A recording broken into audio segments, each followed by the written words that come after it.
정크 도서관입니다. 오늘은 퍼스트 어벤져에 나왔던 레드 스컬에 대해서 이야기해보겠습니다. 다 아시겠지만 캡틴 아메리카의 숙적이고 꽤 유명한 빌런인데 단독 영화로 한 번 나오고는 그 뒤로는 카메오 출연뿐이었죠. 거기에 이제는 캡틴 아메리카가 은퇴를 해서 다시 나올 가능성까지 없어졌지만 그대로 잊어지는 게 좀 아쉬워서 한번 알아보겠습니다. 그럼 시작합니다. 레드 스컬이 되기 전 요한 슈미트는 독일인인 헤르만 슈미트와 마르타 슈미트의 아들로 태어났습니다. 헤르만 슈미트는 부인을 학대하던 최악의 남편이었죠. 10달이 지나고 출산일이 다가올 때까지 헤르만의 폭력은 그칠 줄 몰랐습니다. 드디어 출산일이 되어 요한 슈미트가 태어났지만 남편의 폭력으로 체력이 약해져 있던 어머니 마르타는 죽게 됩니다.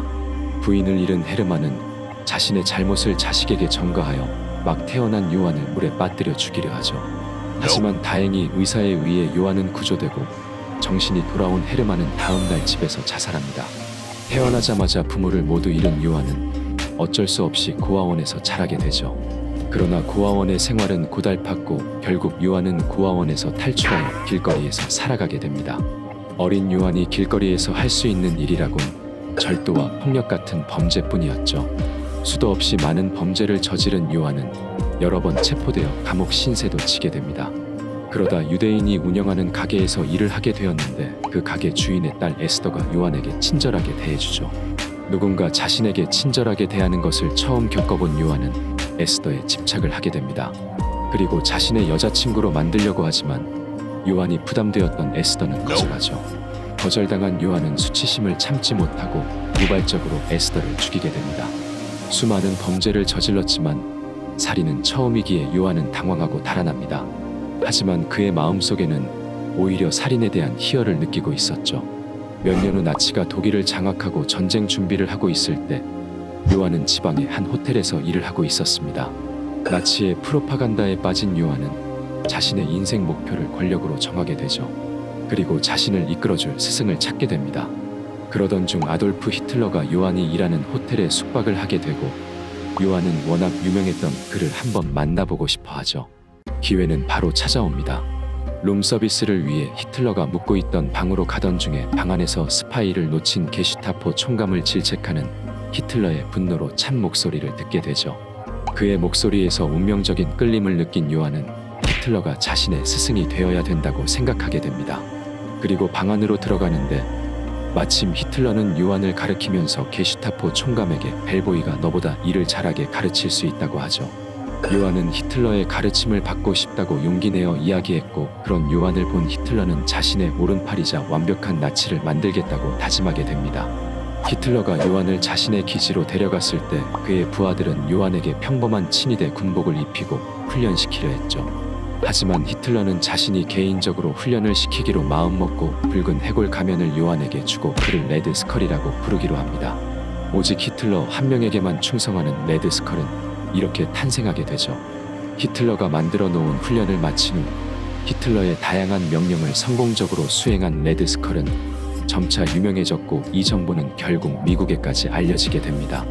레드 스컬의 존재가 미국의 위협이 될 거라고 생각한 미국 정부는 슈퍼 솔저 프로그램을 진행시키게 되고 여기서 캡틴 아메리카가 탄생하게 되죠. 그러다 제2차 세계대전이 발발하고 미국이 전쟁에 참여하지 않고 주저하는 사이에 레드 스컬은 유럽의 수많은 도시를 점령하고 약탈하였습니다. 레드 스컬의 활약은 전설이 되었고 히틀러는 제자의 성공에 큰 자부심을 느끼게 되죠. 그리고 레드 스컬이 원하는 것은 무엇이든 지원해줍니다. 히틀러의 무한 지원을 받게 된 레드 스컬은 전 세계에 수많은 비밀 기지를 건설하고 첨단 무기를 연구하기 시작하죠. 자신만을 따르는 군대와 명성 등을 손에 넣은 레드 스컬은 이제 자만심이 하늘을 찌르게 되었고 히틀러를 대신하여 자신이 세계를 정복하고 싶어 합니다. 이때 마침 히틀러의 최측근에서 쫓겨난 볼프강 폰 스트라커를 레드 스컬이 만나게 되는데 히틀러의 불만이 있던 볼프강을 회유하여 자신의 부하로 만들고 그에게 자신만을 따르는 최정예 군대인 히드라를 만들게 하죠.